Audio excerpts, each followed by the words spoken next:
Halo guys, kita lagi di Desa Deresan, Kelurahan Gambiran. Di sini tuh katanya sih sumber yang dimanfaatkan menjadi kolam. Di sini juga ada pemandangan sawah, bisa kalian lihat. Bener-bener masih asri ya, masih desa banget. Tapi orang-orang di sini memanfaatkannya menjadi kolam. Nah, di sini tuh airnya masih air sumber. Ini mungkin masih ada pembenahan ya. Nah, untuk pembuatannya ini belum selesai. Masih ada penambahan nih buat kolamnya dan fasilitas-fasilitas yang lain. Nah, walaupun ini tuh pembangunannya belum 100% ya, tapi kalian nggak perlu khawatir. Di sini ada beberapa orang yang menjualkan jajanan dan makanan. Jadi kalian nggak perlu khawatir buat kelaparan.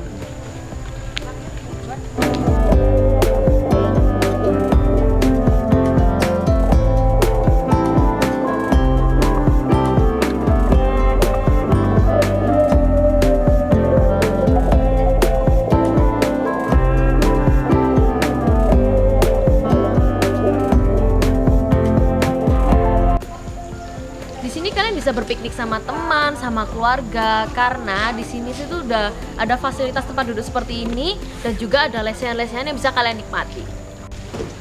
Nah, di situ ada kolam ikan nih. Airnya ini air sumber loh.